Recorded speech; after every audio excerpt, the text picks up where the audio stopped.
평양이 특급 비상령을 선포했습니다. 북한 방송의 간판 미녀 앵커가 생방송 도중 갑자기 사라졌습니다. 그녀가 마지막으로 포착된 곳은 시체가 가득한 공동묘지였습니다. 평양 상위 1%의 화려한 삶을 던져버리고 흙투성이로 묘지에 숨어든 채 남한으로 증발한 진짜 이유는 무엇일까요? 그날 밤 그녀를 그곳으로 내몬 충격적인 진실을 지금 공개합니다.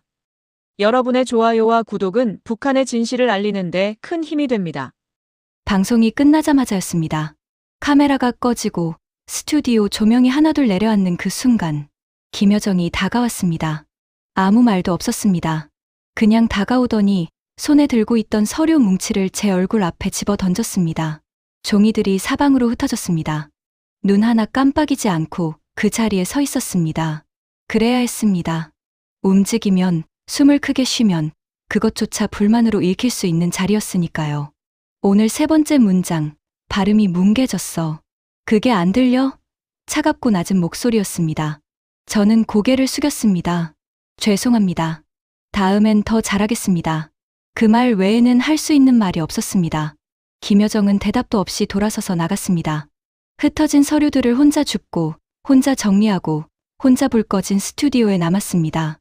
그런 날이 하루 이틀이 아니었습니다. 어떤 날은 방송 직전에 불려가서 미소 연습을 다시 하라는 말을 들었습니다. 어떤 날은 2시간 넘게 아무 말 없이 그냥 세워뒀습니다. 이유도 없이 그냥 서 있으라고. 저는 그 자리에서 꼼짝도 하지 않았습니다.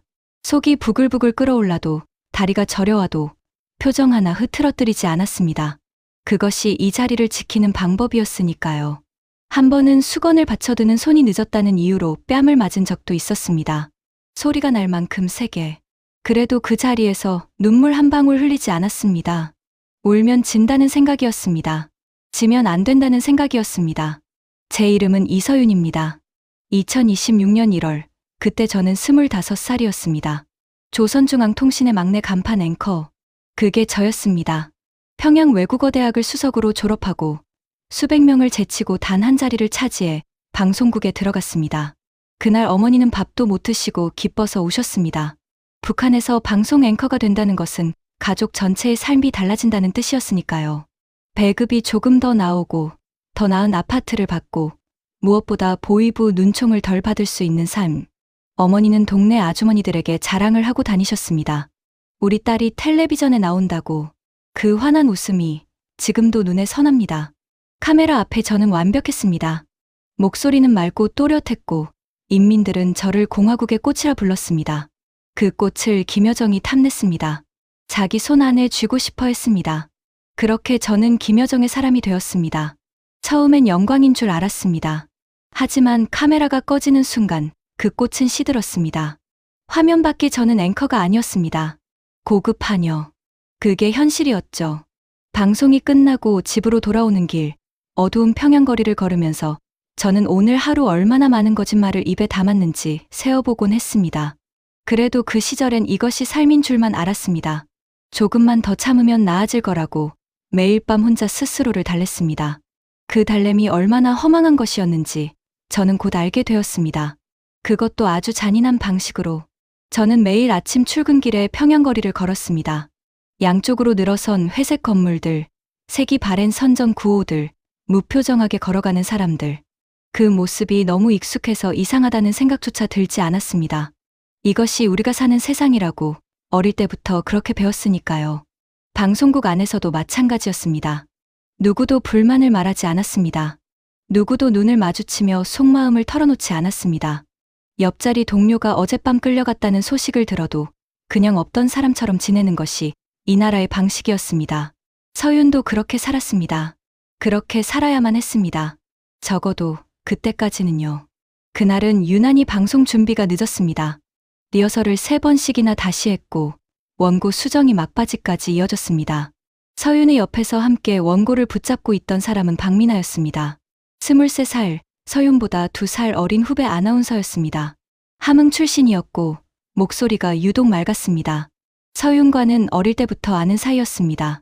같은 동네, 같은 골목이었습니다. 민아네 집은 서윤네 집에서 3집 건너였고 어릴 적엔 그 골목에서 함께 뛰어다녔습니다.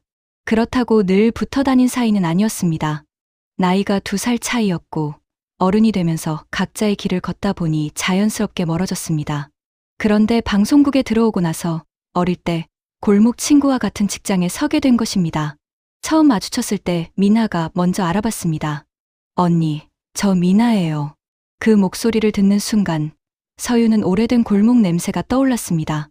빨랫줄 밑을 뛰어다니던 기억, 골목 끝 수도가에서 물을 받던 기억, 낯선 방송국 안에서 미나는 서윤에게 유일하게 숨을 쉴 수 있는 존재였습니다. 미나는 웃으면 눈이 반달처럼 구부러졌는데 그 웃음이 어릴 때랑 똑같았습니다. 이 나라의 방송국은 웃어도 계산해서 웃는 곳이었는데 미나만큼은 어른이 되어서도 그 웃음이 그대로였습니다.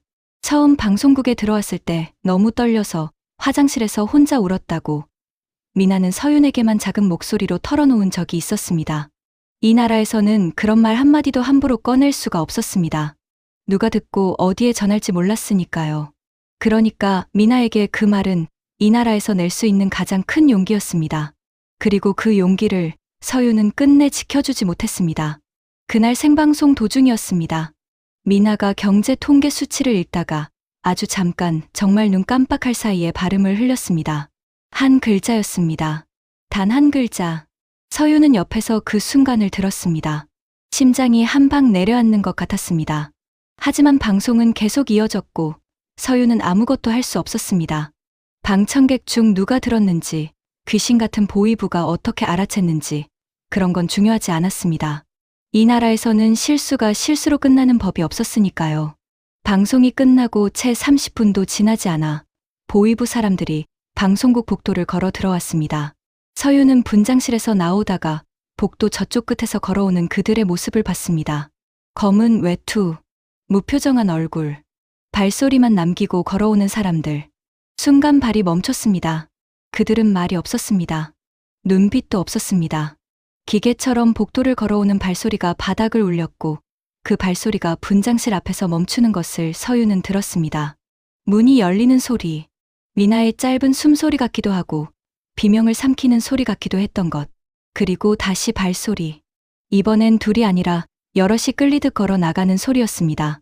서윤은 그 자리에 굳어버렸습니다. 손에 들고 있던 원고가 바닥에 떨어졌습니다. 줍지 않았습니다. 줄 수가 없었습니다. 발이 땅에 붙어버린 것처럼 움직이지 않았습니다. 미나가 끌려가는 것을 막아야 한다는 생각이 잠깐 스쳤습니다. 달려가서 뭐라도 말해서. 하지만 그 생각은 생각으로만 끝났습니다. 몸이 움직이지 않았습니다.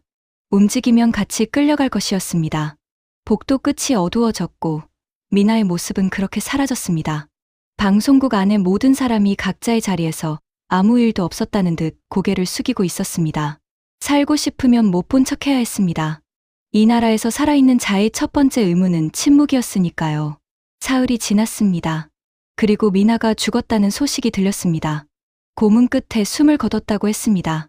23살이었습니다. 눈이 반달처럼 휘어지던 그 미나가 발음 한 글자 때문에, 단 한 글자 때문에 그 아이가 죽었습니다. 서윤은 그 말을 들은 순간 귀가 먹먹해졌습니다. 심장이 어딘가로 꺼지는 느낌이었습니다. 어릴 적 같은 골목을 뛰어다니던 아이가 발음 하나 잘못 읽었다는 이유로 세상에서 지워졌습니다. 이 나라는 그것을 정당하다고 불렀습니다. 그리고 이 나라 안에 사는 사람들은 그것이 정당하지 않다는 말을 입 밖에 낼 수가 없었습니다. 그래서 서윤도 아무 말도 하지 않았습니다. 못 들은 척했습니다. 알면서도 모르는 척하는 것, 그게 이 나라에서 살아남는 방법이었습니다. 서윤은 화장실에 들어가 변기 뚜껑을 닫고 그 위에 앉아서 입을 두 손으로 틀어막고 소리 없이 울었습니다. 통곡을 하고 싶었습니다. 미나의 이름을 부르며 울부짖고 싶었습니다. 하지만 할 수 없었습니다. 소리를 내면 들킬 테니까요. 이 나라에서는 슬퍼하는 것도 허락을 받아야 했습니다. 눈물이 손등을 타고 흘러내렸습니다. 미나의 얼굴이 떠올랐다가 사라졌습니다. 웃을 때 눈이 반달처럼 구부러지던 그 얼굴이 지금쯤 어떤 얼굴이 되어 어딘가에 있을지 상상하고 싶지 않았습니다.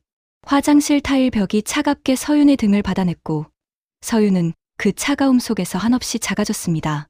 이 나라 안에서 서윤이 가질 수 있는 공간은 이것뿐이었습니다. 아무도 없는 화장실 칸, 문을 잠그고 혼자 우는 그 좁은 공간. 그것이 서윤에게 남은 유일한 자유였습니다. 그런데 그것으로 끝이 아니었습니다. 다음 날 아침 출근하니 데스크 위에 원고가 놓여 있었습니다. 새로 작성된 방송 원고였습니다. 서유는 첫 줄을 읽다가 손이 멈췄습니다. 원고 안에 미나의 이름이 있었습니다. 반당 반영명 분자로 적발되어 처단되었다는 내용이었습니다. 그리고 그 원고 위에 짧은 메모 한 장이 붙어 있었습니다. 김여정의 필체였습니다. 오늘 오후 방송. 이서윤 낭독. 서윤은 그 메모를 한참 동안 바라보았습니다. 손이 떨렸습니다. 눈앞이 아득해졌습니다. 이건 단순한 업무 지시가 아니었습니다. 미나의 죽음을 서윤의 목소리로 정당화하라는 명령이었습니다. 어제까지 함께 원고를 붙잡던 같은 골목 친구의 죽음을 서윤이 직접 방송으로 선언하라는 것이었습니다. 거부하고 싶었습니다. 이 원고를 찢어버리고 싶었습니다. 하지만 할 수 없었습니다. 이 나라에서 위에서 내려온 명령을 거부하는 것은 다음번 끌려가는 사람이 자기 자신이 된다는 뜻이었습니다. 서윤은 원고를 집어들었습니다. 손이 멈추지 않도록 온 힘을 다해 손가락을 눌렀습니다. 오후 방송이 시작되었습니다. 카메라 앞에 앉은 서윤의 입술은 미세하게 떨리고 있었습니다. 아무도 몰랐습니다. 서윤은 화면 속에서 늘 완벽했으니까요. 원고를 펼쳤습니다. 미나의 이름이 적힌 그 문장 앞에 도달했습니다. 서윤은 숨을 한 번 들이쉬었습니다. 그 1초가 평생처럼 길게 느껴졌습니다. 미나의 얼굴이 스쳤습니다. 웃으면 눈이 반달처럼 구부러지던 얼굴. 같은 골목, 그 빨랫줄 아래를 뛰어다니던 아이. 그 얼굴 위로 원고 위에 글자들이 겹쳤습니다. 반당 반영명 분자. 서윤은 그 글자들을 읽어야 했습니다. 그리고 읽었습니다. 자기 목소리가 스튜디오 안에 울렸습니다. 차분하고 또렷하게, 완벽한 발음으로 거짓말이 목구멍을 타고 흘러나오는 동안 서윤의 손은 원고 아래서 부들부들 떨리고 있었습니다. 카메라는 그것을 담지 못했습니다. 방송은 그것을 내보내지 않았습니다. 세상은 몰랐습니다. 방송이 끝났습니다. 조명이 꺼졌습니다. 서윤은 원고를 덮었습니다. 스튜디오 안이 텅 빈 듯 고요해졌습니다. 서윤은 자리에서 일어나지 못했습니다. 두 다리에 힘이 없었습니다. 방금 자신이 무슨 짓을 했는지 아주 선명하게 알고 있었습니다. 미나를 2번 죽인 것이었습니다. 한 번은 침묵으로, 두 번째는 목소리로. 이 나라는 서윤의 목소리로 미나를 반영명 분자로 만들었습니다. 서윤의 입을 빌려 죽은 아이를 다시 짓밟았습니다. 그리고 서윤은 그것을 막지 못했습니다. 아니, 막지 않았습니다. 목숨이 아까웠으니까요. 그 사실이 이제 서윤의 가슴 안에 납덩이처럼 가라앉았습니다. 스튜디오 조명이 완전히 꺼지고 나서도 서윤은 한동안 그 자리에 앉아 있었습니다. 동료들이 옆을 지나갔습니다. 아무도 말을 걸지 않았습니다. 아무도 눈을 마주치지 않았습니다. 이 나라에서는 그게 예의였습니다. 서로가 서로의 비겁함을 못 본 척해주는 것. 그래야 다들 살 수 있었으니까요. 서윤은 원고를 들고 자리에서 일어났습니다. 다리가 후들거렸습니다. 복도를 걸어 나오면서 서윤은 한 가지 생각만 했습니다. 여기서 더 있다가는 나도 저렇게 된다. 아니, 나는 이미 저렇게 되어가고 있다. 그 생각이 뿌리를 내리는 데는 오래 걸리지 않았습니다. 하지만 씨앗은 그날 심어졌습니다. 아주 깊고 아주 단단하게. 그리고 그 씨앗은 결국 싹을 틔우고야 말았습니다. 아주 천천히, 하지만 반드시. 박준호 오빠를 마지막으로 만난 것은 어느 늦은 밤이었습니다. 방송국 뒷골목, 가로등 하나 없는 어둠 속이었죠. 오빠는 서윤보다 10살 위였고 외무성에 근무하는 외교관이었습니다. 어릴 때부터 서윤네 가족과 가까이 지내던 사람이라 서윤은 그를 그냥 오빠라고 불렀습니다. 평양에서 외교관이라는 직함은 그 자체로 위험한 것이었습니다. 바깥 세상을 눈으로 본 사람, 그 사실 하나만으로도 체제가 경계하는 인간이 되는 나라였으니까요. 중국 대사관에서 근무할 때 본 것들을 오빠는 절대 입 밖에 내지 않았습니다. 하지만 그 눈빛이 달라졌다는 것을 서윤은 알고 있었습니다. 평양거리를 바라보는 눈빛이 예전과 달랐습니다. 무언가를 이미 알고 있는 사람의 눈빛이었습니다. 오빠는 늘 조용했습니다. 말이 없었고 눈빛이 깊었습니다. 그날도 오빠는 먼저 말을 꺼내지 않았습니다. 그냥 서윤의 옆에 나란히 서서 어둠 속을 한참 바라보다가 품속에서 무언가를 꺼냈습니다. 접힌 종이였습니다. 열어보지 마. 지금은. 그게 전부였습니다. 오빠는 그 말만 하고 사라졌습니다. 발소리도 없이 서윤은 그 종이를 손안에 꽉 쥔 채 한동안 그 자리에 서 있었습니다. 심장이 빠르게 뛰었습니다. 이게 뭔지 몰라도 받아서는 안 되는 것이라는 걸 온몸이 먼저 알았습니다. 이 나라에서 이런 식으로 전달되는 종이는 두 가지 중 하나였습니다. 목숨을 구하는 것이거나 목숨을 끊는 것이거나. 서윤은 그 두 가지 중 어느 쪽인지도 모른 채 종이를 외투 안쪽 깊숙이 집어넣고 걸음을 옮겼습니다. 집으로 가는 길 내내 주머니 속 종이의 감촉이 손가락 끝에서 떠나지 않았습니다. 집에 돌아와 문을 잠그고 커튼을 치고 불도 켜지 않은 채 숨을 죽이고 종이를 펼쳤습니다. 김여정의 지령서였습니다. 친필 서명이 있었습니다. 내용은 짧았지만 읽는 내내 손이 떨렸습니다. 방송국 앵커들에 대한 사찰 명단이 적혀 있었고 거기에 서윤의 이름이 있었습니다. 이름 옆에는 붉은 글씨로 단 두 글자가 적혀 있었습니다. 처리 요망. 이유는 없었습니다. 언제인지도 없었습니다. 그냥 처리 요망. 서윤은 그 두 글자를 3번 읽었습니다. 네 번째에는 읽을 수가 없었습니다. 눈앞이 흐려졌으니까요. 눈물 때문이 아니었습니다. 공포 때문이었습니다. 온몸에 피가 발끝으로 쏠리는 느낌, 숨이 목 안쪽에서 막히는 느낌, 손끝이 얼음처럼 차가워지는 느낌. 그게 공포라는 것을 서윤은 그날 처음 제대로 알았습니다. 날짜가 없다는 것이 더 무서웠습니다. 내일일 수도 있었습니다. 오늘 밤일 수도 있었습니다. 아니면 이미 시작되었을 수도 있었습니다. 지금 이 순간 누군가 이 집 문 앞에 서 있을 수도 있었습니다. 서윤은 본능적으로 귀를 세웠습니다. 복도에서 소리가 들리는 것 같았습니다. 아무것도 없었습니다. 그냥 밤의 정적이었습니다. 하지만 서윤의 몸은 이미 경보가 울리고 있었습니다. 손이 떨렸고 무릎이 떨렸고 입술이 떨렸습니다. 서윤은 지령서를 침대 밑에 밀어넣고 이불을 뒤집어 쓰고 이를 악물었습니다. 이불 속에서도 추웠습니다. 추위가 아니라 공포였습니다. 그날 밤 서윤은 잠을 자지 못했습니다. 천장을 바라보며 누운 채로 날이 밝을 때까지 한 가지 생각만 했습니다. 어떻게 할 것인가? 이대로 기다리다 끌려갈 것인가? 신고하러 가면 오히려 더 빨리 잡힐 것이고 도망치자니 어디로 갈지도 몰랐습니다. 이 나라 안에서는 숨을 곳이 없었습니다. 구석구석이 다 감시였고 이웃이 이웃을 신고하는 나라였습니다. 평양 한복판에서 이서윤이 사라지면 12시간 안에 잡혔습니다. 그게 이 나라의 속도였습니다. 새벽 3시쯤이었습니다. 서윤은 침대에서 일어나 책상 앞에 앉았습니다. 창문 너머로 평양의 밤거리가 보였습니다. 가로등이 듬성듬성 켜진 회색 거리. 저 거리를 매일 걸어 출근했습니다. 저 거리 위를 숨을 죽이며 살았습니다. 그런데 이제 저 거리는 서윤에게 닫혀 있었습니다. 붉은 두 글자가 머릿속에서 사라지지 않았습니다. 처리 요망, 처리 요망, 처리 요망. 반복될수록 무서운 것이 아니라 오히려 이상하게 차분해지는 느낌이 들었습니다. 이미 결정이 난 것이었습니다. 이 나라가 서윤에 대한 결정을 내렸습니다. 그렇다면 서윤도 결정을 해야 했습니다. 기다리며 당할 것인지 아니면 먼저 움직일 것인지. 그런데 종이 안에는 지령서만 있지 않았습니다. 작은 쪽지 하나가 더 있었습니다. 오빠의 필체였습니다. 딱 2줄이었죠. 방송국 뒷창고, 바닥 철판 아래, 지도 있음. 서윤은 그 쪽지를 5번 읽었습니다. 그리고 태웠습니다. 제가 된 종이 조각이 재떨이 안에서 바스러지는 것을 바라보며 서윤은 오빠가 이것을 준비하는데 얼마나 오랜 시간이 걸렸을지 생각했습니다. 발각되면 오빠도 끝이었습니다. 가족도 끝이었습니다. 그 위험을 감수하고 이것을 건넨 사람이었습니다. 가만히 있다고 살 수 있는 것이 아니라는 것을 오빠는 서윤보다 훨씬 먼저 알고 있었을 것이었습니다. 다음 날 아침, 서윤은 평소처럼 출근했습니다. 평소처럼 분장을 받았습니다. 평소처럼 원고를 검토하고 평소처럼 리허설을 했습니다.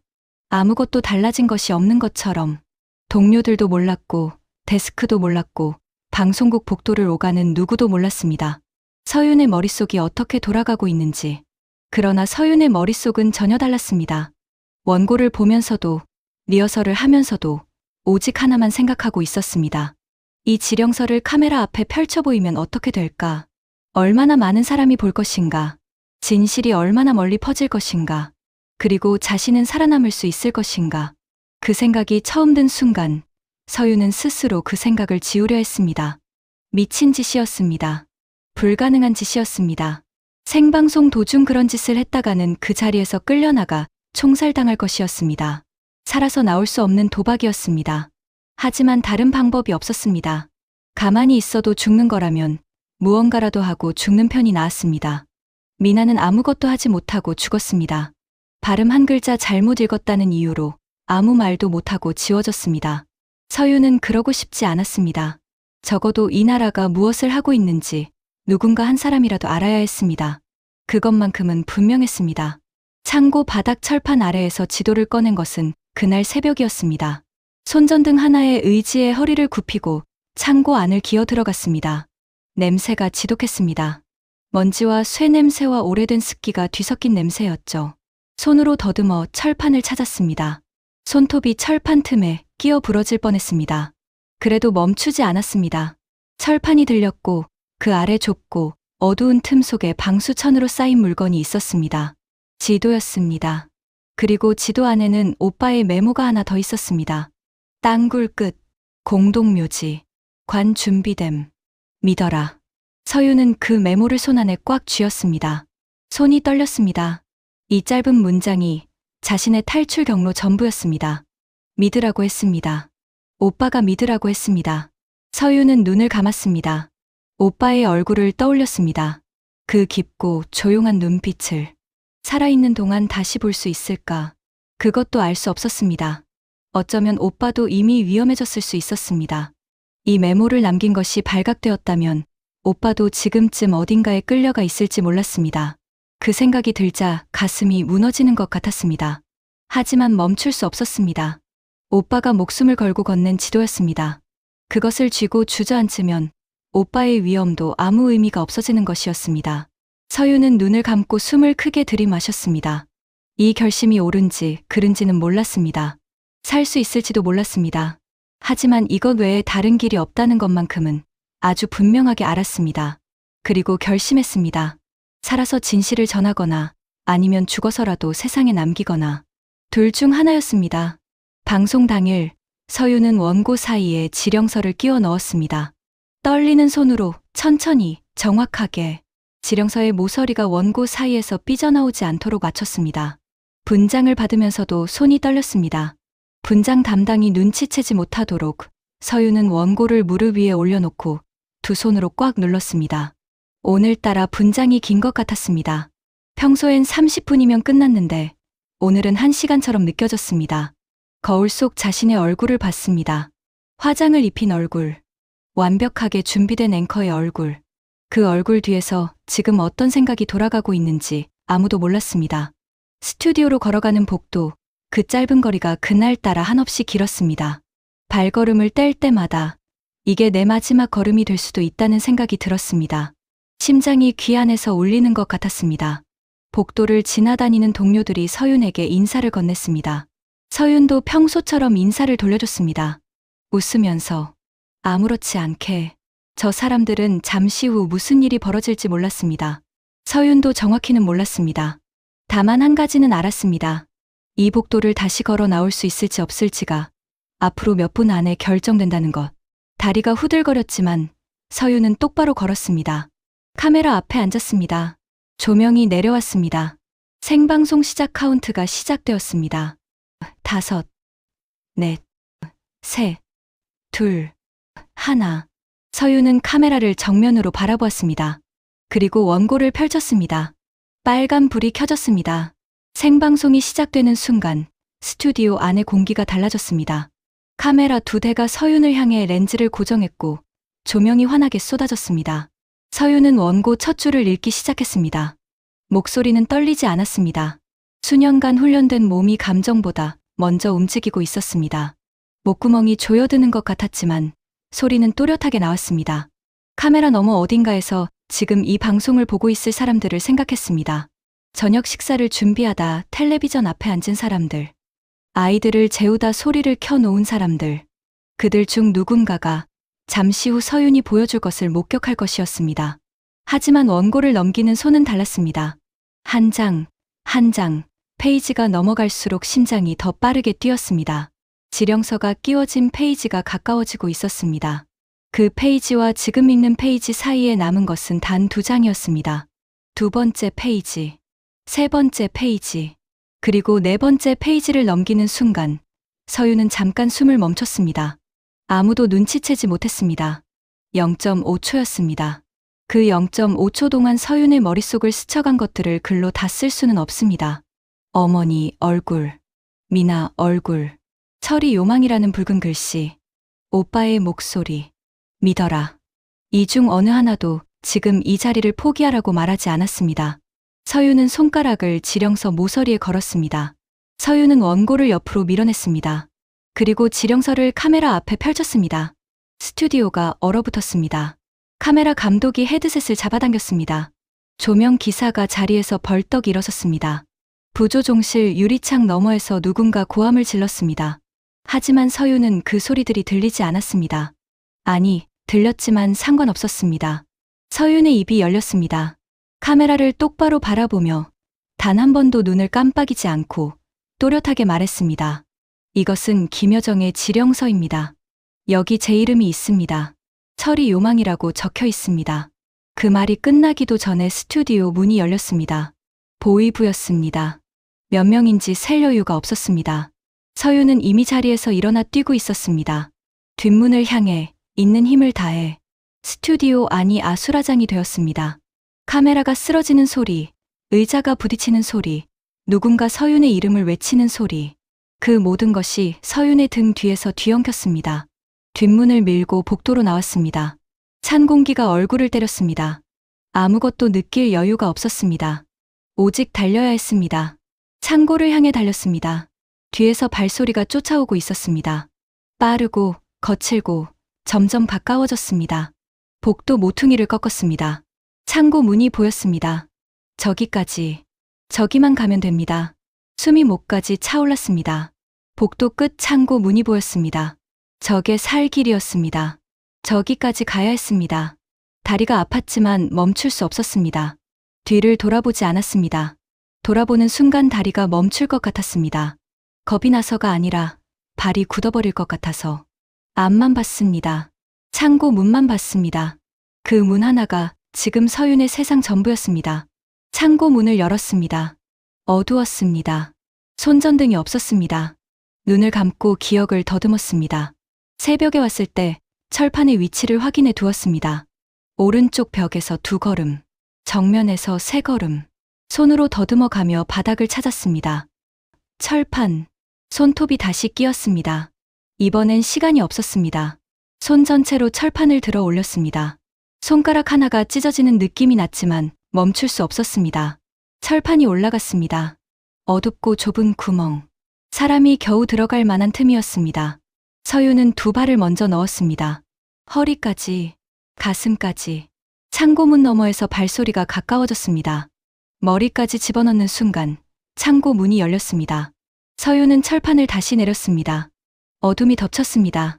숨을 멈췄습니다. 발소리가 창고 안으로 들어왔습니다. 1발, 2발. 멈췄습니다. 손전등 빛이 이쪽 저쪽을 훑은 것이 철판 틈 사이로 느껴졌습니다. 서윤은 2 손으로 철판 안쪽을 틀어쥐고 입술을 꽉 깨물었습니다. 숨소리 하나도 세면 안 됐습니다. 심장 소리가 너무 크게 울려서 그 소리가 위로 새어나가지 않을까 싶었습니다. 10초, 20초, 30초가 지났습니다. 발소리가 다시 움직이기 시작했습니다. 창고 문 쪽으로, 그리고 나가는 소리가 들렸습니다. 서윤은 그제야 숨을 내쉬었습니다. 어둠 속에서 혼자서 아주 조용히 숨을 고르는데 잠깐 걸렸습니다. 심장이 아직 귀 안에서 울리고 있었습니다. 위에서 발소리가 사라지고 나서도 한동안 서윤은 움직이지 않았습니다. 또 올 수도 있었습니다. 다시 확인하러 올 수도 있었습니다. 그러니 기다려야 했습니다. 기다리는 동안 땅속의 차가움이 온몸을 파고들었습니다. 흘바닥이 차가웠습니다. 공기가 차가웠습니다. 손가락 끝이 저려왔습니다. 하지만 움직일 수 없었습니다. 아직은. 서윤은 눈을 감았습니다. 숨소리를 최대한 작게 만들었습니다. 죽은 것처럼. 죽은 척이 아니라 실제로 죽은 것처럼. 그 연습을 해야 했습니다. 조금 있으면 진짜 관 안에 들어가야 했으니까요. 한참이 지난 뒤 위에서 더 이상 소리가 들리지 않았습니다. 서유는 천천히 몸을 움직이기 시작했습니다. 방향을 잡았습니다. 지도에서 본 경로를 머릿속에서 되짚었습니다. 직진, 그리고 왼쪽, 두 번의 굽이, 끝까지. 서유는 기어가기 시작했습니다. 무릎을 꿇고 두 손으로 기어야 했습니다. 바닥은 젖어 있었고 공기는 숨이 막힐 듯 탁했습니다. 앞이 보이지 않았습니다. 손으로 더듬으며 앞으로 나아갔습니다. 얼마나 기어야 끝이 나오는지 알 수 없었습니다. 위에서 소리가 들렸습니다. 발소리들, 여럿이 뛰어다니는 소리, 고함 소리, 이름을 부르는 소리도 들렸습니다. 이서윤, 이서윤. 서윤은 멈추지 않았습니다. 기어가고, 기어가고, 또 기어갔습니다. 무릎이 까지는 것이 느껴졌습니다. 손바닥에 진흙이 묻었습니다. 어둠 속에서 무언가 날카로운 것이 손등을 긁었습니다. 피가 났지만 멈추지 않았습니다. 위에서 소리가 점점 크게 들렸습니다. 발소리가 바로 머리 위를 지나가는 것 같았습니다. 흙먼지가 천장에서 떨어졌습니다. 서윤은 고개를 숙이고 더 빠르게 기어갔습니다. 팔꿈치가 바닥에 쓸렸습니다. 무릎에서 따뜻한 것이 흘렀습니다. 피였습니다. 알면서도 멈출 수 없었습니다. 멈추면 죽는다는 것을 몸이 알았습니다. 생각보다 몸이 먼저 알고 움직였습니다. 이 좁고 어두운 땅굴이 지금 서윤에게는 세상에서 가장 안전한 곳이었습니다. 바깥보다 이 안이 안전했습니다. 그 사실이 서윤을 앞으로 끌어당겼습니다. 얼마나 지났을까요? 앞에서 희미하게 빛이 보이기 시작했습니다. 아주 희미하게. 눈이 속이는 건지 싶었습니다. 하지만 기어갈수록 밝아졌습니다. 분명히 빛이었습니다. 땅굴 끝이었습니다. 서윤은 마지막 힘을 다해 앞으로 기어갔습니다. 위를 올려다봤습니다. 나무 뚜껑. 서윤은 두 손으로 밀었습니다. 뚜껑이 열렸습니다.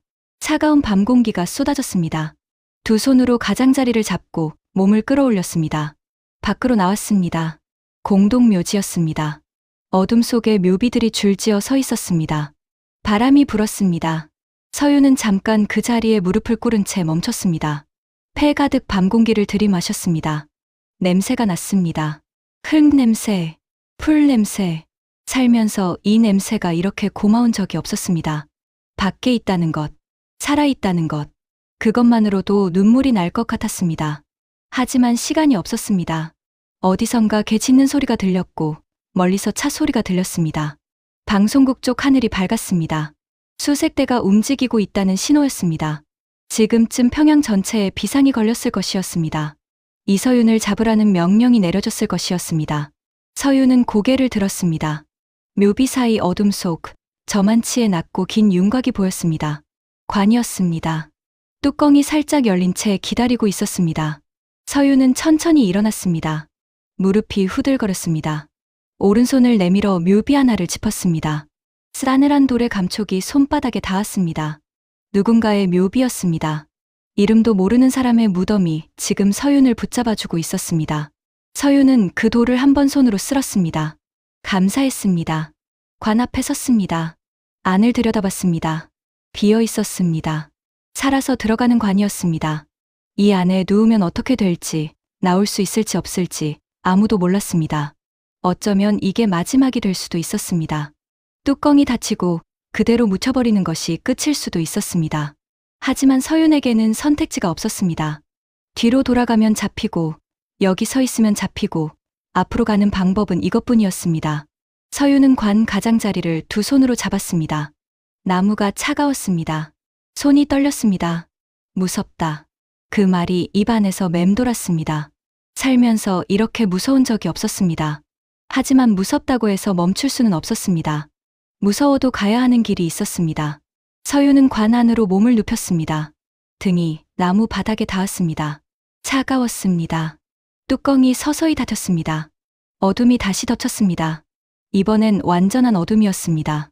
서윤은 눈을 감았습니다. 어머니 얼굴을 떠올렸습니다. 그리고 숨을 고르기 시작했습니다. 관 뚜껑이 닫히는 소리는 생각보다 작았습니다. 툭! 그게 전부였습니다. 그 작은 소리 하나가 서윤의 세상을 완전히 닫아버렸습니다. 빛이 사라졌습니다. 소리가 사라졌습니다. 숨을 들이쉬면 나무 냄새가 났습니다. 오래된 나무와 흙 냄새, 서유는 그 냄새를 맡으며 뚜껑을 바라보았습니다. 바라본다고 해도 아무것도 보이지 않았습니다. 그냥 어둠이었습니다. 완전하고 절대적인 어둠. 두 가지 생각이 동시에 들었습니다. 살 수 있다는 생각과 여기서 죽겠구나 하는 생각. 그 두 가지가 번갈아 가며 찾아왔습니다. 어느 쪽도 확신이 없었습니다. 살 수 있다는 근거도 없었고 죽는다는 근거도 없었습니다. 그냥 어둠 속에, 나무 냄새 속에 그 두 가지 생각만 있었습니다. 얼마 후 바퀴 소리가 들렸습니다. 연구차였습니다. 관이 들렸고 흔들렸고 차 안으로 밀려 들어가는 것이 느껴졌습니다. 서유는 두 손으로 관 안쪽을 붙잡았습니다. 손가락에 힘을 꽉 줬습니다. 차가 움직이기 시작했습니다. 천천히, 서두르지 않는 속도로, 장내 행렬의 속도로. 서유는 그 느린 속도가 밉도록 답답했습니다. 빨리 가야 했습니다. 멀리 가야 했습니다. 하지만 빨리 가면 의심을 살 것이고 의심을 사면 그걸로 끝이었습니다. 서유는 이를 악물고 기다렸습니다. 그리고 차가 멈췄습니다. 검문소였습니다. 서유는 온몸이 굳는 것을 느꼈습니다. 차 유리가 내려가는 소리, 군인의 목소리가 들렸습니다. 낮고 무뚝뚝한 목소리였습니다. 말소리는 들렸지만 내용은 뭉개져 들렸고 운전사가 대답하는 소리가 났습니다. 장내 행렬이오. 그 말이 들렸습니다. 서유는 숨을 최대한 짧게 쉬었습니다. 숨소리가 밖으로 새어나가면 안 됐습니다. 군인들의 발소리가 차 주변을 돌았습니다. 한 바퀴, 두 바퀴, 멈췄습니다. 관을 두드리는 소리가 들렸습니다. 둔탁하고 묵직한 소리였습니다. 확인하는 것인지 습관적인 것인지 알 수 없었습니다. 서윤의 손톱이 나무 안쪽을 파고들었습니다. 두 번, 세 번, 관 바닥이 울렸습니다. 그 진동이 등을 타고 온몸에 전해졌습니다. 서윤은 이를 악물었습니다. 비명이 목구멍 안쪽에서 뭉쳐 있었습니다. 그것을 밀어내지 않으려고 이를 악물고 또 악물었습니다. 눈에서 눈물이 흘렀습니다. 무섭다는 생각도 할 겨를이 없었습니다. 그냥 눈물이 흘렀습니다. 공포가 몸 밖으로 흘러나오는 것을 막을 수가 없었습니다. 이 관 뚜껑이 열리는 순간 모든 것이 끝난다는 것을 알았습니다. 관 뚜껑이 열리지 않기를 소리 없이 간절히 빌었습니다. 군인이 뭐라고 말했습니다. 운전사가 대답했습니다. 침묵이 흘렀습니다. 그 침묵이 얼마나 길었는지 모릅니다. 서윤에게는 1시간처럼 느껴졌습니다. 아마 10초였을 겁니다. 그리고 차가 움직이기 시작했습니다. 검문소를 빠져나가는 것이 느껴졌습니다. 속도가 붙었습니다. 멀어지고 있었습니다. 서윤은 그제야 입을 막고 있던 두 손을 내렸습니다. 어둠 속에서 소리 없이 울었습니다. 흐느끼는 것도 아니고 우는 것도 아니었습니다. 그냥 눈물이 귀 옆으로 흘러내렸습니다. 살았다는 안도인지 아직 끝나지 않았다는 두려움인지 구분할 수가 없었습니다. 그냥 눈물이 흘렀습니다. 이 나라에서 눈물을 흘리는 것도 조심해야 했지만 지금 이 관 안에서만큼은 아무도 보지 않는 이 어둠 속에서만큼은 흘려도 됐습니다. 그것이 이 관이 서윤에게 준 유일한 자유였습니다. 차는 계속 달렸습니다. 1시간이 지났습니다. 2시간이 지났습니다. 관 안의 공기가 점점 탁해졌습니다. 숨 쉬는 것이 조금씩 힘들어졌습니다. 어깨가 관 벽에 닿았고 다리를 펼 수 없었습니다. 몸을 뒤집을 수도 없었습니다. 그 좁은 공간 안에서 서유는 오직 숨 쉬는 것에만 집중했습니다. 들이쉬고 내쉬고 들이쉬고 내쉬고. 무서운 것을 생각하면 숨이 빨라졌고 숨이 빨라지면 공기가 더 빨리 없어졌습니다. 그래서 생각을 비웠습니다. 아무것도 생각하지 않으려 했습니다. 지금 이 순간 숨을 쉬는 것, 그것만 생각했습니다. 어머니를 떠올렸습니다. 방송국에 합격했다는 소식을 듣고 밥도 못 드시고 우시던 어머니. 서윤이 텔레비전에 나오던 날 화면 앞에 앉아서 손수건으로 눈을 닦으시던 어머니. 이 나라에서 살면서 자식 하나 잘 되었다는 것이 그분의 가장 큰 자랑이었습니다.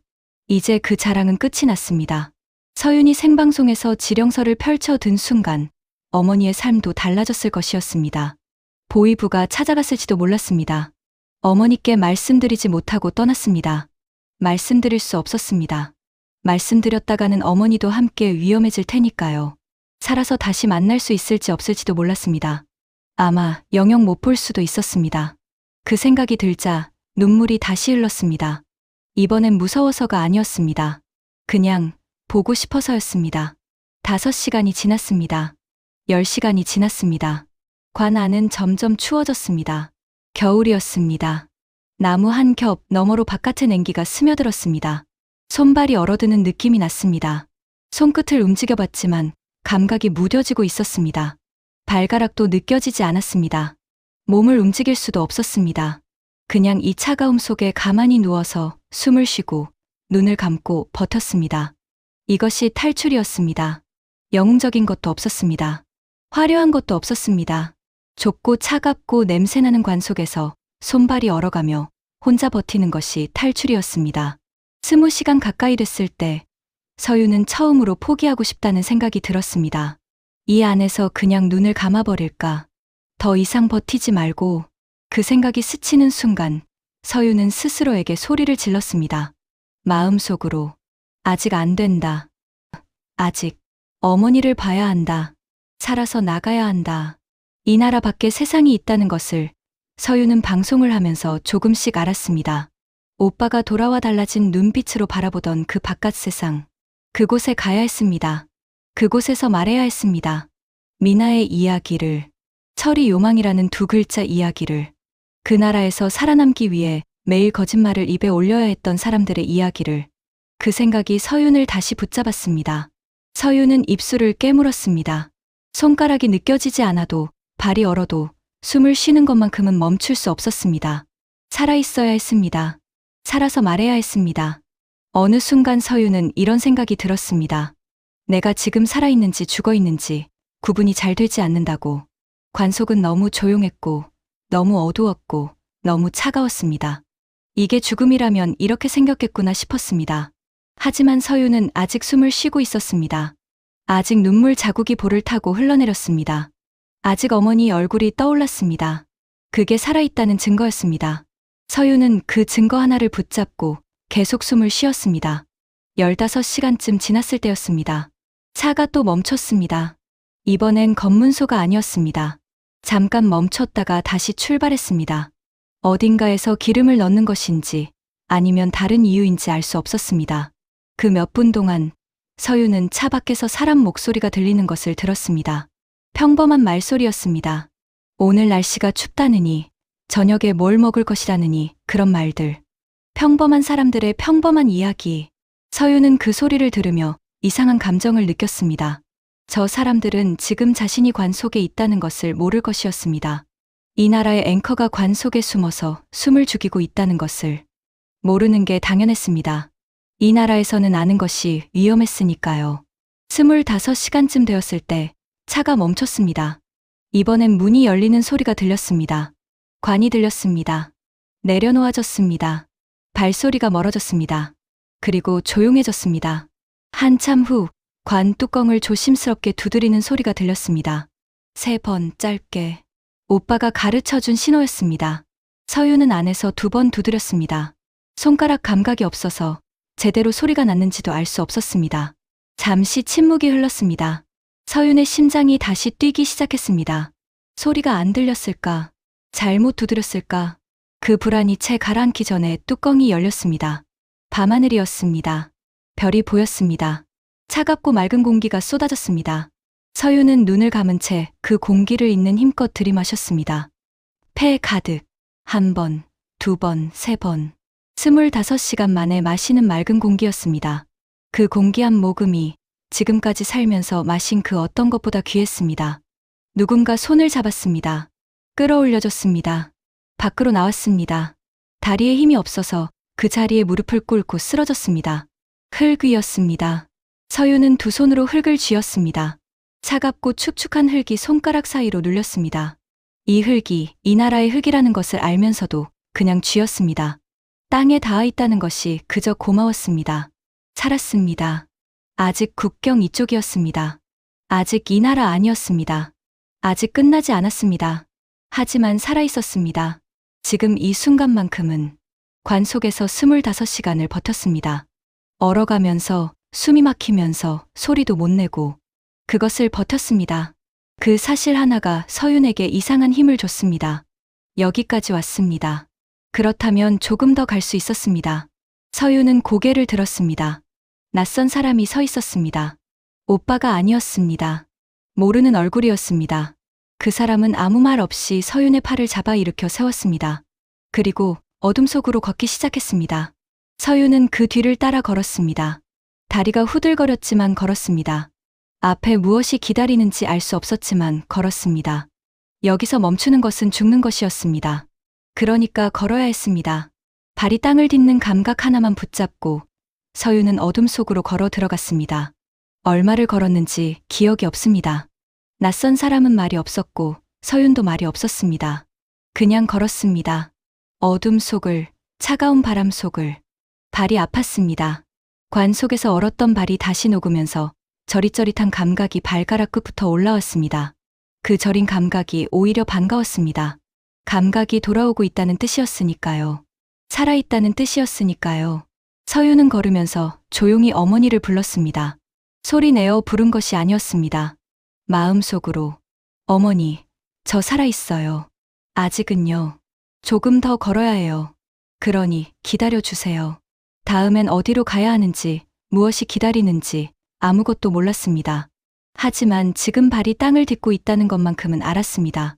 살아있다는 것만큼은 알았습니다. 지금 이 발걸음이 이어지는 한 아직 끝나지 않았습니다. 그래서 걸었습니다. 계속. 그게 충분했습니다. 연구차 뒷문이 열리고 차가운 밤 공기가 쏟아지던 그 순간 서윤은 처음으로 국경 너머의 공기를 마셨습니다. 중국이었습니다. 두만강 너머, 이 나라 사람들이 바깥 세상이라고 부르던 곳이었습니다. 평양에서 방송을 하던 시절 서윤은 이 나라를 제국주의의 앞잡이라고 낭독했습니다.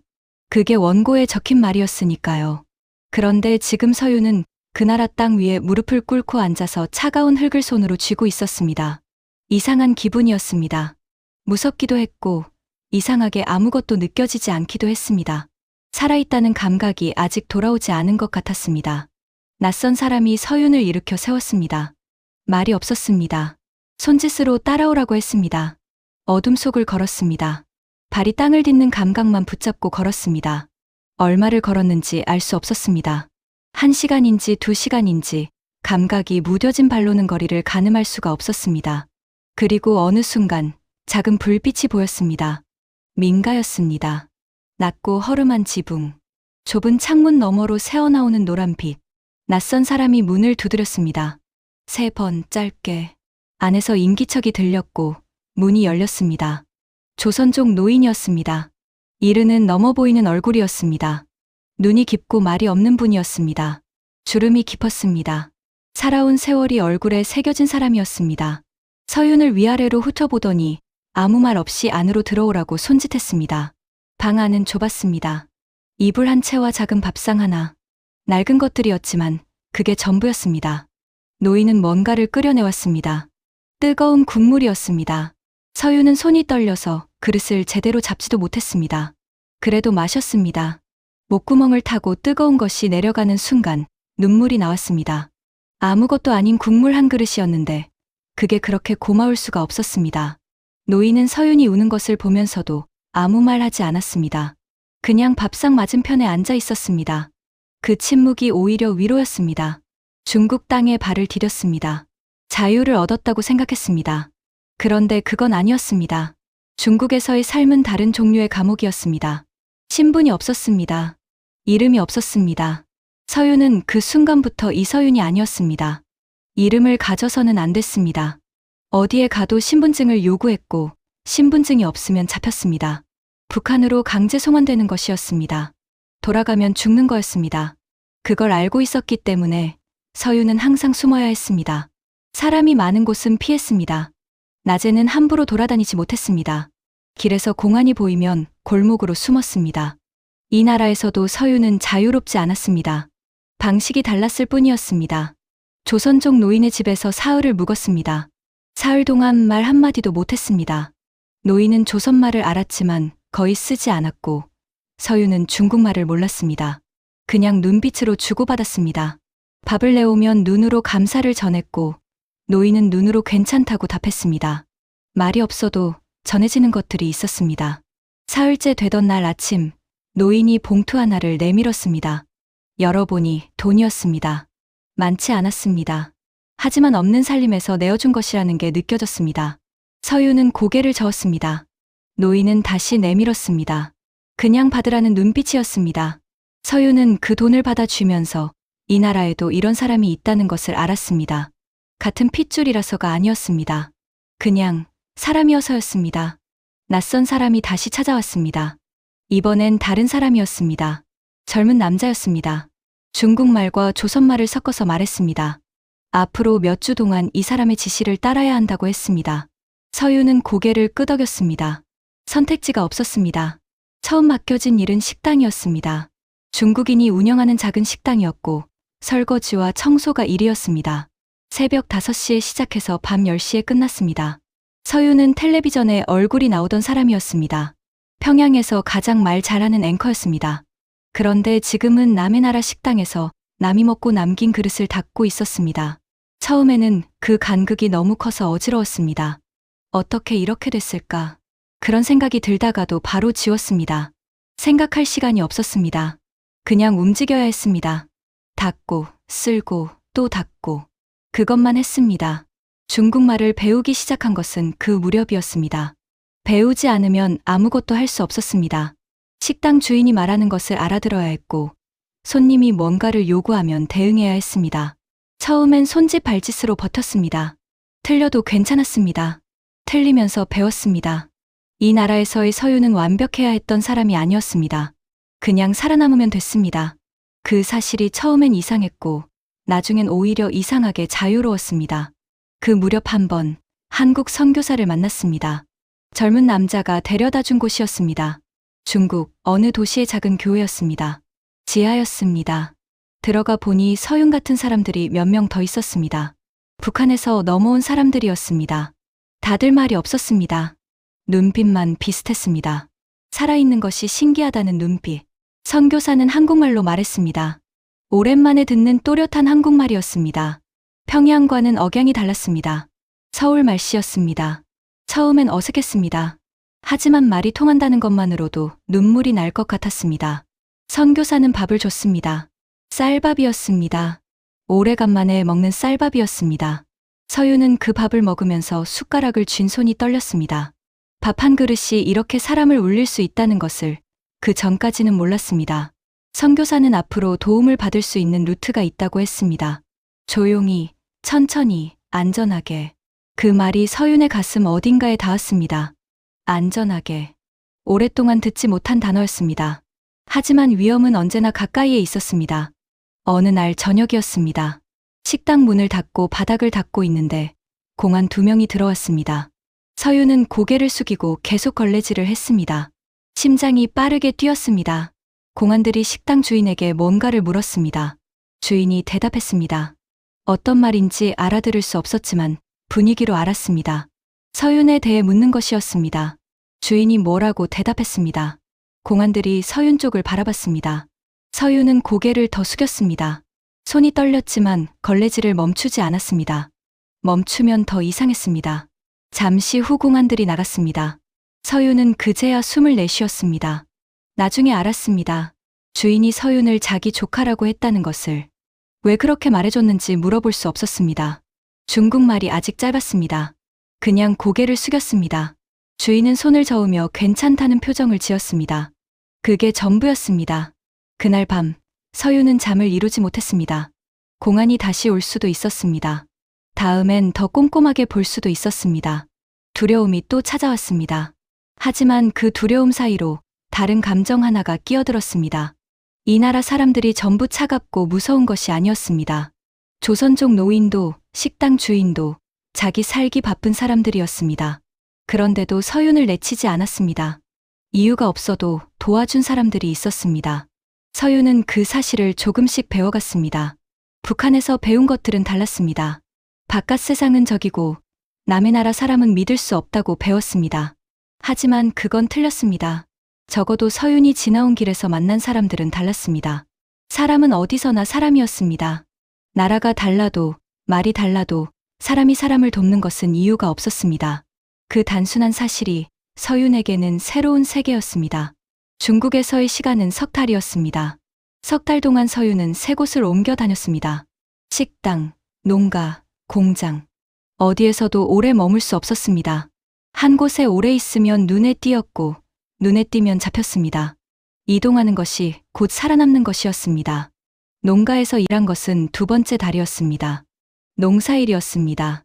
해가 뜨기 전에 일어나서 밭으로 나갔습니다. 손이 트고 발이 부었습니다. 흙 속에 손을 넣으면 차가웠고 허리를 구부리고 하루 종일 일하면 저녁엔 등이 펴지지 않았습니다. 평양에서 매일 분장을 받고 화면 앞에 앉았던 사람이 이제 중국 농촌밭에서 흙을 파고 있었습니다. 그 거리가 너무 멀어서 생각하면 웃음이 나왔습니다. 웃다가 눈물이 났습니다. 농가 주인은 서윤을 딱히 나쁘게 대하지는 않았습니다. 그냥 무관심했습니다. 일하면 밥을 줬고 잠자리를 줬습니다. 그게 계약의 전부였습니다. 말이 없어도 살 수 있다는 것을 서윤은 그 농가에서 처음 배웠습니다. 세 번째 달은 공장이었습니다. 작은 봉제 공장이었습니다. 손으로 천을 자르고 실을 연결하는 일이었습니다. 옆에 앉은 사람들은 대부분 중국 여성들이었습니다. 그들은 서윤에게 관심이 없었습니다. 그냥 각자 일했습니다. 서윤도 일했습니다. 실을 연결하고 자르고 다시 연결하고. 단순한 일이었지만 손가락에 집중하다 보면 다른 생각이 잠시 멈췄습니다. 그게 오히려 좋았습니다. 생각이 멈추는 시간이 서윤에게는 쉬는 시간이었습니다. 그 석 달 동안 서윤이 가장 두려웠던 것은 공안이 아니었습니다. 밤이었습니다. 낮에는 움직이면서 버텼는데 밤이 되면 생각이 찾아왔습니다. 어머니 생각, 오빠 생각, 방송국에 남아있던 동료들 생각, 미나 생각. 그 생각들이 어둠 속에서 하나씩 찾아오면 서윤은 이불을 뒤집어 쓰고 눈을 감았습니다. 잠이 오지 않아도 눈을 감았습니다. 눈을 뜨면 낯선 천장이 보이고 눈을 감으면 평양의 골목이 보였습니다. 어느 쪽이 더 나은지 알 수 없었습니다. 이 나라에 있는 것인지 저 나라에 있는 것인지 어디에도 속하지 못한 사람처럼 둥둥 떠 있는 느낌이었습니다. 그래도 버텼습니다. 버티는 것 외에 방법이 없었습니다. 그리고 석 달이 지난 어느 날 밤 젊은 남자가 다시 찾아왔습니다. 이번엔 짧게 말했습니다. 다음 주에 떠납니다. 준비하세요. 서윤은 그 말이 무엇을 의미하는지 알았습니다. 한국으로 가는 길이 시작된다는 것을, 중국을 빠져나가야 한다는 것을, 또 다른 험한 길이 기다리고 있다는 것을. 두려웠습니다. 하지만 이상하게 눈물은 나지 않았습니다. 석 달 동안 이미 너무 많이 버텼기 때문이었습니다. 이제 버티는 것이 익숙해진 것이었습니다. 서윤은 고개를 끄덕였습니다. 그리고 천장을 바라보며 누웠습니다. 다음 주. 그 두 글자를 마음속에서 되뇌었습니다. 조금만 더 버티면 됩니다. 여기까지 왔는데 이제 그 정도는 할 수 있었습니다. 반드시 할 수 있었습니다. 중국을 떠나는 날, 날씨가 좋지 않았습니다. 하늘이 낮게 깔려 있었고 바람이 강했습니다. 젊은 남자는 서윤에게 짐을 최대한 줄이라고 했습니다. 무거우면 못 걷는다고 했습니다. 서윤에게는 짐이 별로 없었습니다. 입고 있는 옷과 작은 가방 하나. 그게 전부였습니다. 가방 안에는 몇 가지 약과 물, 그리고 접어넣은 지폐 몇 장이 있었습니다. 그걸 몸에 붙였습니다. 혹시라도 가방을 잃어버리면 다 끝이었으니까요. 일행은 모두 6명이었습니다. 서윤을 포함해 북한에서 넘어온 사람이 4이었고 안내하는 사람이 2이었습니다. 다들 말이 없었습니다. 눈인사를 주고받았습니다. 서로의 이름을 물어보지 않았습니다. 이름을 알면 책임이 생기는 것 같았습니다. 그게 이 길 위에서의 규칙이었습니다. 아무것도 묻지 않는 것, 아무것도 말하지 않는 것, 그냥 함께 걸을 뿐인 사람들. 차에 올라탔습니다. 어디로 가는지 몰랐습니다. 그냥 창밖을 바라봤습니다. 중국 내륙의 들판이 흘러갔습니다. 길고 넓고 끝이 없는 들판이었습니다. 서윤은 그 들판을 바라보면서 이 나라가 이렇게 넓은 곳이었다는 걸 처음 실감했습니다. 북한에서는 이 세상이 어떻게 생겼는지 알 수 없었습니다. 지도도 없었고 텔레비전에 나오는 세상은 모두 걸러진 것들이었습니다. 창밖으로 흐르는 들판이 서윤에게는 처음 보는 세계였습니다. 목적지는 몽골이었습니다. 중국과 몽골 사이 국경을 넘어 몽골 수도 울란바토르의 한국 대사관으로 가는 것이 루트였습니다. 안내자가 설명해 준 것은 딱 그것뿐이었습니다. 구체적인 경로나 일정은 알려주지 않았습니다. 아는 것이 적을수록 발각됐을 때 위험이 줄어든다고 했습니다. 서윤은 그 말이 맞다는 것을 이미 알고 있었습니다. 북한에서도 그랬고 중국에서도 그랬습니다. 이 길 위에서 살아남는 방법은 최대한 모르는 것이었습니다. 모르면 말할 것이 없고 말할 것이 없으면 협박당해도 버틸 수 있었습니다. 그냥 따라가면 됐습니다. 믿을 수밖에 없었습니다. 국경을 넘는 방법은 걷는 것이었습니다. 차로는 갈 수 없었습니다. 검문소를 통과하려면 서류가 필요했고 서류가 없으면 잡혔습니다. 그래서 걸었습니다. 밤에 아무것도 없는 벌판을 가로질러서 몽골과 중국 사이 국경 지역은 철조망도 없는 곳이 많았습니다. 그냥 끝없이 이어지는 초원이었습니다. 낮이면 순찰대가 돌았지만 밤은 달랐습니다. 영하 30도의 밤이었습니다. 그 추위 속에서 순찰하는 것은 사람으로서 쉽지 않았습니다. 그 허점을 노리는 것이었습니다. 출발한 것은 자정이 지난 시각이었습니다. 달이 없는 밤이었습니다. 구름도 없었습니다. 별만 있었습니다. 이렇게 별이 많은 하늘을 본 것이 언제인지 기억나지 않았습니다. 손전등도 켜지 못했습니다. 빛이 새어나가면 발각될 수 있었습니다. 그냥 어둠 속을 걸었습니다. 앞 사람의 발소리를 들으면서 따라갔습니다. 발이 무엇을 밟는지 보이지 않았습니다. 눈이었습니다. 발이 눈 속으로 빠지면서 소리가 났습니다. 사각사각. 그 소리가 너무 크게 들렸습니다. 멈추고 싶었습니다. 하지만 멈출 수 없었습니다. 추위가 문제였습니다. 영하 30도. 숫자로는 알고 있었지만 실제로 겪어보는 것은 달랐습니다. 처음엔 코가 시렸습니다. 그 다음엔 귀가 시렸습니다. 그리고 손이, 발이, 얼굴이 시려왔습니다. 두꺼운 옷을 입고 있었지만 소용이 없었습니다. 바람이 강했습니다. 벌판에서 막아줄 것이 아무것도 없었기 때문에 바람이 그대로 몸을 파고들었습니다. 마치 옷을 입고 있지 않은 것 같은 느낌이었습니다. 손가락이 먼저 굳기 시작했습니다. 장갑을 끼고 있었는데도 손가락 감각이 사라졌습니다. 주먹을 쥐었다 폈다 해봤습니다. 손가락이 말을 잘 듣지 않았습니다. 발도 마찬가지였습니다. 걸을 때마다 발 안에서 뭔가를 밟는 느낌이 났지만 실제로 무엇을 밟는지 느껴지지 않았습니다. 걷다 보면 잠깐 따뜻해지는 것 같기도 했습니다. 하지만 그건 착각이었습니다. 서유는 그 착각이 위험하다는 것을 나중에 알았습니다. 추위로 몸이 마비되기 직전에 느끼는 것이 그 거짓 온기라고 했습니다. 그 거짓 온기가 느껴지면 더 빠르게 걸어야 했습니다. 멈추면 안 됐습니다. 2시간쯤 걸었을 때였습니다. 안내자 중 한 명이 갑자기 손을 들었습니다. 멈추라는 신호였습니다. 일행이 동시에 멈췄습니다. 서윤도 멈췄습니다.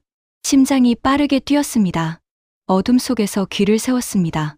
멀리서 엔진 소리가 들렸습니다. 차였습니다. 순찰차인지 다른 차인지 알 수 없었습니다. 안내자가 손짓을 했습니다. 엎드리라는 것이었습니다. 6명이 동시에 눈 위에 엎드렸습니다. 얼굴이 눈에 닿았습니다. 차가웠습니다. 눈을 감았습니다. 엔진 소리가 가까워졌다가 멀어졌습니다. 한참이 지났습니다. 안내자가 다시 일어나라는 신호를 했습니다. 6명이 천천히 일어났습니다. 그런데 그때 안내자 한 명이 없었습니다. 둘이었는데 하나였습니다. 다들 둘러봤습니다. 어둠 속에서 찾을 수 없었습니다. 남은 안내자가 짧게 말했습니다. 계속 가야 한다고 했습니다. 돌아볼 수 없다고 했습니다.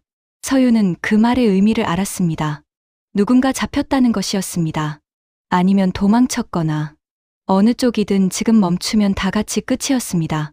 일행은 다시 걷기 시작했습니다. 말이 없었습니다. 발소리만 있었습니다. 눈을 밟는 사각거리는 소리. 그 소리가 밤 벌판에 조용히 흩어졌습니다. 5시간째 되었을 때 일행 중 한 명이 쓰러졌습니다. 중년 여성이었습니다. 다들 멈췄습니다. 안내자가 여성 옆에 쪼그리고 앉았습니다. 뭐라고 말을 걸었습니다. 여성은 일어나려고 했지만 다리에 힘이 없었습니다. 서유는 그 옆에 앉아서 여성의 손을 잡았습니다. 차가웠습니다. 손 전체가 얼어있는 것 같았습니다. 서유는 두 손으로 그 손을 감쌌습니다. 자기 손도 차가웠습니다. 따뜻하게 해줄 수 있는 게 없었습니다. 그냥 잡고 있었습니다. 잠시 후 여성이 천천히 일어났습니다. 비틀거렸지만 섰습니다. 서윤이 한쪽 팔을 잡았습니다. 그렇게 팔짱을 끼고 걸었습니다. 둘이서 아무 말 없이 이름도 모르는 사람과 팔짱을 끼고 영하 30도 벌판을 걷는 것이었습니다. 어느 순간 서윤은 어머니를 생각했습니다. 지금 어머니는 어디서 무엇을 하고 있을까? 딸이 사라진 것을 알고 있을 것이었습니다. 보위부가 찾아왔을 것이었습니다. 어머니가 얼마나 무서우셨을지 생각하면 이 추위보다 더 차가운 것이 가슴을 파고들었습니다. 어머니. 그 한 글자를 마음속에서 불렀습니다. 소리내어 부를 수 없었습니다. 그냥 마음속으로 어머니, 저 살아있어요. 걷고 있어요. 조금만 더 걸으면 돼요. 4시간을 더 걸었습니다. 8시간 가까이 걸은 것이었습니다. 발이 느껴지지 않았습니다. 다리도 느껴지지 않았습니다. 그냥 관성으로 걷고 있었습니다. 앞 사람이 걸으니까 걷는 것이었습니다. 생각도 없었습니다. 추위에 생각이 얼어붙은 것인지 너무 지쳐서 생각이 멈춘 것인지 알 수 없었습니다. 그냥 한 발, 한 발, 발이 앞으로 나가는 것을 확인하는 것이 전부였습니다. 동이 틀 무렵 멀리서 불빛이 보이기 시작했습니다. 몽골이었습니다. 안내자가 조용히 말했습니다. 다 왔다고 했습니다. 서유는 그 말을 들었습니다. 그런데 눈물이 나지 않았습니다. 울 힘도 남아있지 않았습니다. 그냥 걸었습니다. 발이 땅을 딛는 감각이 조금씩 돌아왔습니다. 저릿저릿하게 살아있다는 신호였습니다. 울란바토르까지는 차로 이동했습니다. 몽골 사람이 운전하는 차였습니다. 서유는 뒷좌석에 앉아 눈을 감았습니다. 잠이 들었는지 아닌지 모를 시간이 지나갔습니다. 창밖으로 몽골의 광야가 흘러갔습니다. 이렇게 넓은 세상이 있었다는 것을 서유는 처음 실감했습니다. 북한에서는 그 너머의 세상을 가르쳐주지 않았습니다. 아니, 가르쳐주지 않은 것이 아니었습니다. 숨겨놓은 것이었습니다. 그리고 차가 멈췄습니다. 한국 대사관이었습니다. 건물 앞에 태극기가 걸려 있었습니다. 처음 보는 국기였습니다. 서유는 그 깃발을 바라봤습니다. 한참 바라봤습니다. 바람에 조용히 흔들리는 태극기. 저 안으로 들어가면 정말로 끝나는 거였습니다. 도망자가 아닌 사람이 되는 거였습니다. 다리가 후들거렸습니다. 대사관 문을 열고 들어갔습니다. 안은 따뜻했습니다. 그 따뜻함이 낯설었습니다. 서유는 그 자리에 서서 잠깐 동안 아무것도 하지 못했습니다. 몸이 따뜻한 것을 처음 느끼는 사람처럼 그냥 서 있었습니다. 직원이 다가왔습니다. 한국 사람이었습니다. 한국말을 했습니다. 서울 말씨였습니다. 어디서 오셨어요? 그 말이 귀에 들어왔습니다. 서유는 입을 열었습니다. 목소리가 잘 나오지 않았습니다. 오랫동안 제대로 말하지 않은 목소리였습니다. 북한에서 왔습니다. 그 말이 겨우 나왔습니다. 직원이 고개를 끄덕였습니다. 따라오세요. 서유는 그 뒤를 따라갔습니다. 방으로 안내받았습니다. 소파가 있었습니다. 직원이 물을 가져왔습니다. 따뜻한 물이었습니다. 서유는 그 물을 두 손으로 감쌌습니다. 손의 온기가 돌아오는 것이 느껴졌습니다. 저릿하게, 천천히. 직원이 이것저것 물었습니다. 이름, 나이, 어디서 넘어왔는지. 서유는 대답했습니다. 목소리가 조금씩 돌아왔습니다. 그 목소리가 낯설었습니다. 방송국에서 쓰던 목소리가 아니었습니다. 거칠고 작은 목소리였습니다. 그게 지금의 서윤이었습니다. 직원이 서류를 몇 장 내밀었습니다. 서명을 해달라고 했습니다. 서윤은 펜을 들었습니다. 손이 떨렸습니다. 이서윤이라고 썼습니다. 오랜만에 자기 이름을 쓰는 것이었습니다. 중국에서는 이름을 쓸 수 없었습니다. 이름이 없는 사람으로 살았습니다. 그런데 지금 여기서 이서윤이라고 썼습니다. 글씨가 흔들렸습니다. 손 때문이 아니었습니다. 마음 때문이었습니다. 직원이 말했습니다. 이제 한국으로 가실 수 있습니다. 준비가 되면 알려드리겠습니다. 서유는 그 말을 듣고 처음으로 울었습니다. 관 속에서도 울었지만 그건 공포의 눈물이었습니다. 몽골 벌판에서도 눈물이 날 것 같았지만 힘이 없어서 울지 못했습니다. 그런데 지금 이 따뜻한 방 안에서 한국 사람이 건넨 그 한마디에 눈물이 쏟아졌습니다. 소리 없이 울었습니다. 이 나라에서는 소리내어 울어도 됐습니다. 그런데도 습관처럼 소리가 나오지 않았습니다. 눈물만 흘렀습니다. 뜨거운 눈물이었습니다. 서유는 두 손으로 얼굴을 감쌌습니다. 그리고 한참 그렇게 있었습니다. 밖에서는 몽골의 바람이 불고 있었습니다. 하지만 이 방 안은 고요하고 따뜻했습니다. 서유는 그 온기 속에서 처음으로 숨을 제대로 쉬었습니다. 인천공항에 내리던 날을 서유는 아직도 기억합니다. 비행기 문이 열리고 습한 공기가 밀려들었습니다. 겨울 끝자락이었는데도 몽골보다는 따뜻했습니다. 트랩을 걸어 내려오면서 서유는 발이 닿는 땅을 내려다봤습니다. 콘크리트였습니다. 평범한 콘크리트였습니다. 그런데 그 위에 발을 내딛는 순간 이상하게 다리가 풀렸습니다. 그 자리에 주저앉고 싶었습니다. 대한민국이었습니다. 탈출을 결심한 그날부터 꿈꾸던 땅이었습니다. 이제 그 위에 서 있었습니다. 공항 안으로 들어가면서 서유는 멈췄습니다. 사람이 너무 많았습니다. 다들 어디론가 바삐 걷고 있었습니다. 서로 부딪힐 것 같은데도 피하면서 걸었습니다. 웃으면서 전화를 하는 사람, 커피를 들고 걷는 사람, 아이의 손을 잡고 뛰어가는 사람. 그 모든 것이 너무 자연스러웠습니다. 이 사람들은 지금 이 자유가 얼마나 귀한 것인지 알고 있을까? 아마 모를 것이었습니다. 알 필요가 없는 나라니까요. 그 사실이 서윤에게는 신기하기도 하고 조용히 부러웠습니다. 두려움 없이 걷는다는 것. 그게 이 나라 사람들에게는 당연한 것이었습니다. 하나원에서 석 달을 보냈습니다. 하나원은 탈북자들이 한국 생활에 적응하기 위해 지내는 곳이었습니다. 다양한 수업이 있었습니다. 한국 사회를 이해하는 수업, 법과 제도를 배우는 수업, 직업훈련. 서유는 그 수업들을 들으면서 매번 충격을 받았습니다. 북한에서 배운 것들이 얼마나 다른 것이었는지 하나씩 알아갈 때마다 머릿속이 뒤집히는 것 같았습니다. 예를 들면 이런 것이었습니다. 대통령을 욕해도 됩니다. 그 말을 처음 들었을 때 서유는 농담인 줄 알았습니다. 어리둥절한 표정을 지었더니 강사가 웃으면서 다시 말했습니다. 정말입니다. 대통령을 비판해도 잡혀가지 않습니다. 서유는 그 말이 머릿속에서 자리를 잡는데 꽤 오랜 시간이 걸렸습니다. 하나원에는 서윤 같은 사람들이 여럿 있었습니다. 다들 제각각의 사연이 있었습니다. 어떤 사람은 가족을 두고 혼자 넘어왔고 어떤 사람은 아이들을 데리고 넘어왔습니다. 말수가 적은 사람도 있었고 쉴 새 없이 말하는 사람도 있었습니다. 서유는 그 사람들 사이에 앉아서 이 사람들 모두 비슷한 것을 통과해 왔다는 것을 느꼈습니다. 두려움, 추위, 배고픔, 그리고 살고 싶다는 마음. 그 공통점이 말 없이도 통했습니다. 저녁 식사를 같이 하면서 눈이 마주치면 그냥 알 수 있었습니다. 당신도 겪었군요. 나도 겪었어요. 그것만으로 충분했습니다. 수업 중에 인터넷 사용법을 배우는 시간이 있었습니다. 서유는 그 시간이 가장 신기했습니다. 세상에 어떤 정보도 찾을 수 있었습니다. 북한 관련 뉴스도 나왔습니다. 서윤이 생방송에서 지령서를 공개했다는 소식이 외신에 작게 실려 있었습니다. 읽으면서 손이 떨렸습니다.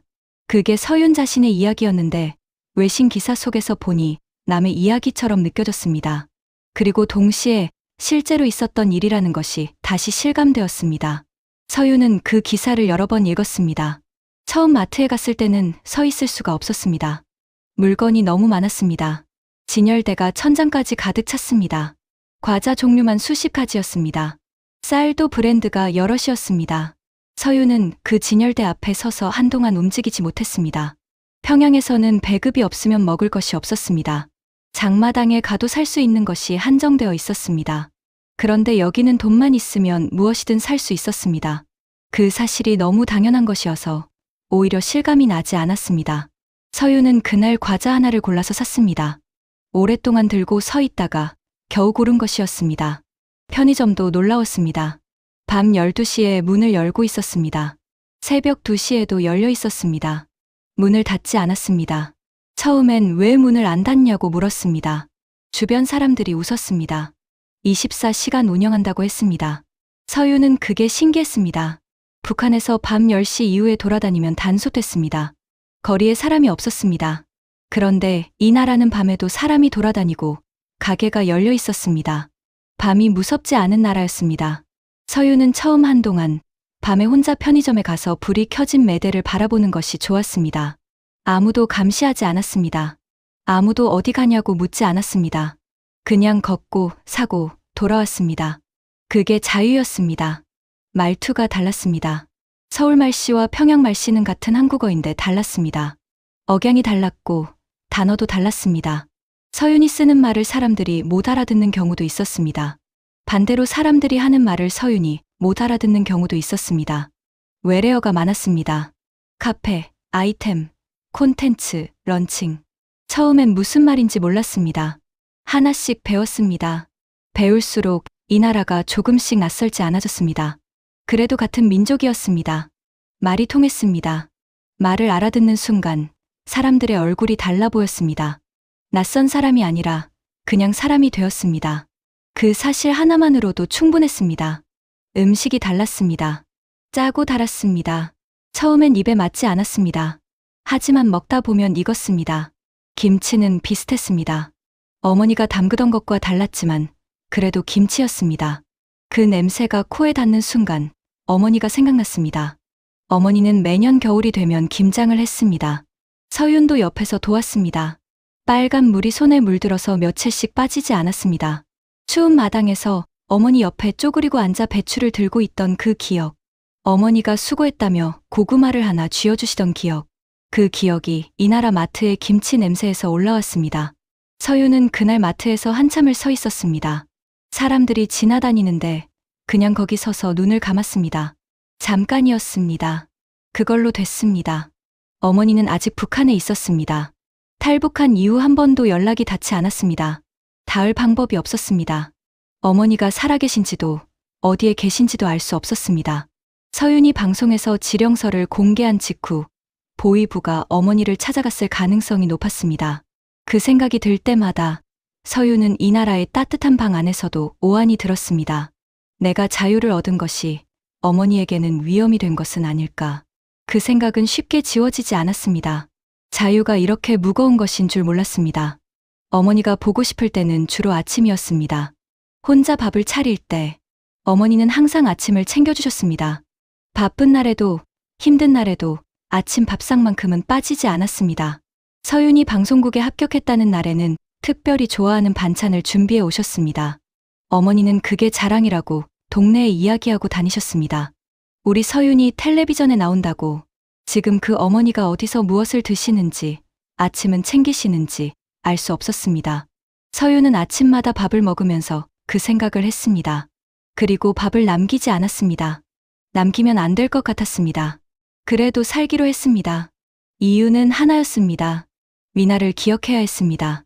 방송국에서, 골목에서 웃으면 눈이 반달처럼 휘어지던 그 아이를, 단 한 글자 발음 때문에 지워진 그 목숨을, 그리고 그 아이처럼 이름도 없이 사라진 사람들을, 그 사람들의 이름을 서윤은 기억합니다. 얼굴을 기억합니다. 그들이 어떻게 웃었는지, 어떤 목소리였는지, 그것을 기억하는 것이 서윤이 할 수 있는 가장 작은 일이었습니다. 그리고 그 이야기를 하는 것이 서윤이 할 수 있는 가장 큰 일이었습니다. 서윤은 그들의 이야기를 하기로 했습니다. 목소리가 있었으니까요. 방송국에서 단련된 그 목소리를 이제는 다른 방향으로 쓰기로 했습니다. 진실을 말하는데 쓰기로 했습니다. 한국에 온 지 1년이 지나 서윤은 탈북자 증언 단체에서 일을 시작했습니다. 강연을 하고 인터뷰를 하고 기록을 남겼습니다. 처음엔 목소리가 떨렸습니다. 미나 이야기를 할 때는 지금도 목이 맵니다. 하지만 멈추지 않습니다. 멈추면 그 이야기들이 사라지니까요. 서윤의 목소리가 닿을 수 있는 사람이 한 명이라도 있다면, 그 사람이 조금이라도 더 알게 된다면 그것으로 충분하다고 생각합니다. 강연을 가면 사람들이 묻습니다. 지금 행복하냐고. 서윤은 잠깐 생각합니다. 그리고 이렇게 대답합니다. 잘 모르겠다고. 행복이 무엇인지 아직 배우는 중이라고. 북한에서는 행복을 느낄 여유가 없었습니다. 중국에서는 살아남는 것이 전부였습니다. 이 나라에 와서 처음으로 오늘 하루가 그냥 지나가도 괜찮다는 것을 알았습니다. 그게 행복인지 평화인지 아직 구분이 잘 되지 않습니다. 하지만 매일 아침 눈을 뜨면 오늘도 여기 있다는 것이 느껴졌습니다. 그게 지금 서윤에게 충분한 것이었습니다. 서윤은 지금도 가끔 창밖을 바라봅니다. 이 나라 하늘을, 이 자유로운 하늘 아래서 저 너머 어딘가에 아직 같은 하늘을 보지 못하는 사람들이 있다는 것을 생각합니다. 미나 같은 사람들이, 이름도 없이 지워진 사람들이 통일이 되면 좋겠습니다. 살아있는 동안에 그것을 봤으면 좋겠습니다. 그리고 그날이 오면 어머니를 찾아가고 싶습니다. 같은 골목을 함께 걷고 싶습니다. 같이 밥을 먹고 싶습니다. 그게 서윤이 지금 이 나라에서 매일 아침 눈을 떠서 일어나는 이유입니다. 오늘도, 내일도, 그게 전부이고 그걸로 충분합니다. 정말로. 붉은 조명 아래 지령서를 읽던 입술이 이제는 자유의 마이크 앞에서 억울하게 지워진 이름들을 하나씩 호명합니다. 감시자의 눈초리에서 벗어나 전하는 그녀의 첫 속보는 그 자체로 누군가에게 건네는 가장 뜨거운 위로였습니다. 진실을 전하기 위해 다시 마이크를 잡은 서윤의 목소리가 저 너머 어둠 속까지 닿기를 간절히 소망합니다. 탈북의 길 끝에 서 있는 당신을 진심을 담아 응원합니다. 함께 해주셔서 감사합니다.